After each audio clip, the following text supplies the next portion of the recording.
வணக்கம் நண்பர்களே. சில கேள்விகள் மனித மனதை மௌனமாக்கி விடுகின்றன. ஏன் நல்லவர்கள்தான் துன்பம் அனுபவிக்கிறார்கள்?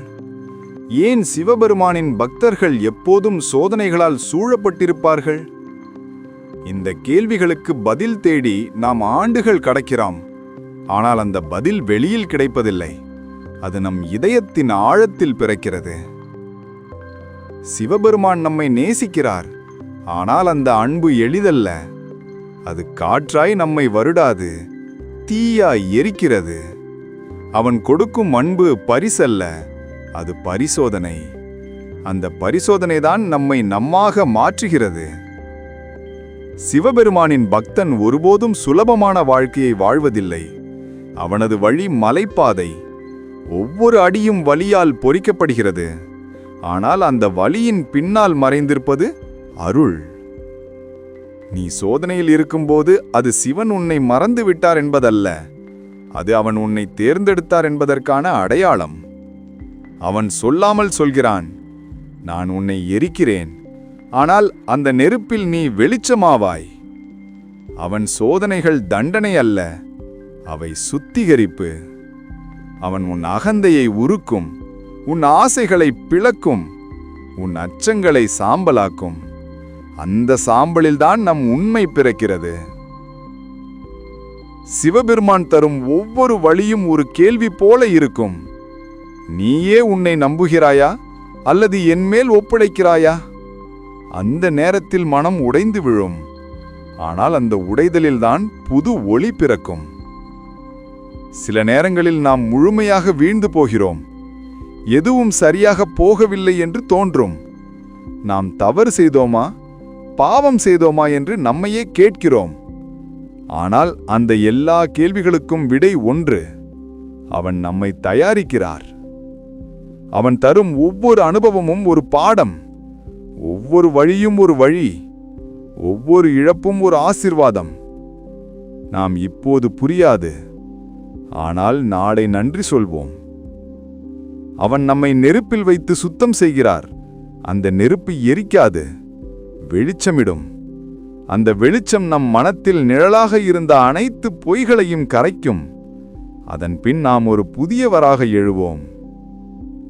நண்பர்களே, சிவபெருமானின் பாதை அமைதியின் பாதை அல்ல, அது மாற்றத்தின் பாதை. மாற்றம் எப்போதும் வலியுடன் வரும். ஆனால் அந்த வழிதான் நம் ஆன்மாவின் பிறப்பு வழி.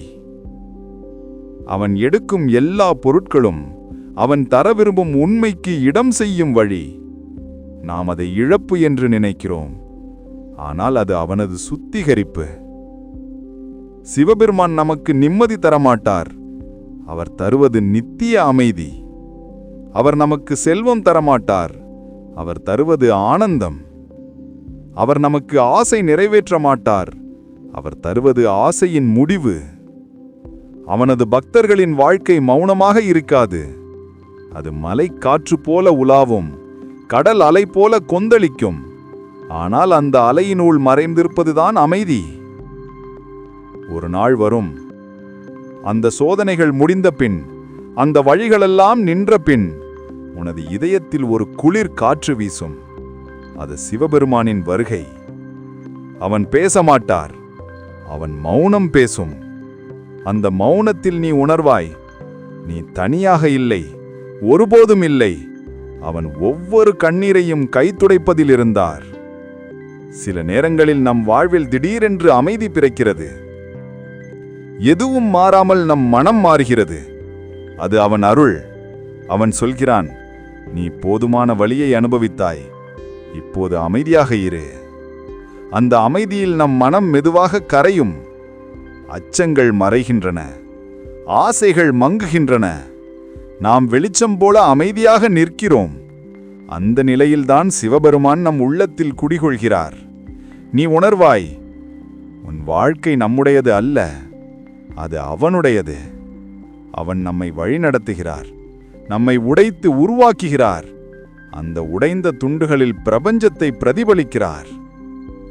சிவபெருமான் ஒருபோதும் தண்டனை தரமாட்டார். அவர் கற்றுக் கொடுக்கிறார். அவர் தாமதிப்பார், மறப்பதில்லை. அவர் மௌனமாக இருப்பார். ஆனால் அந்த மௌனத்தில்தான் பதில்கள் இருக்கும். ஒரு நாள் வரும், அந்த சோதனைகள் முடிந்த பின், அந்த வழிகளெல்லாம் நின்ற பின், உன் இதயத்தில் ஒரு குளிர் காற்று வீசும். அது சிவபெருமானின் வருகை. அவன் பேச மாட்டார், அவன் மௌனம் பேசும். அந்த மௌனத்தில் நீ உணர்வாய், நீ தனியாக இல்லை, ஒருபோதும் இல்லை. அவன் ஒவ்வொரு கண்ணீரையும் கை துடைப்பதில் இருந்தார். சில நேரங்களில் நாம் வாழ்வில் திடீரென்று அமைதி பிறக்கிறது. எதுவும் மாறாமல் நம் மனம் மாறுகிறது. அது அவன் அருள். அவன் சொல்கிறான், நீ போதுமான வலியை அனுபவித்தாய், இப்போது அமைதியாக இரு. அந்த அமைதியில் நாம் மனம் மெதுவாக கரையும். அச்சங்கள் மறைகின்றன, ஆசைகள் மங்குகின்றன.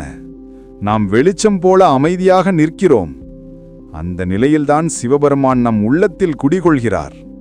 நீ உணர்வாய், உன் வாழ்க்கை நம்முடையது அல்ல, அது அவனுடையது.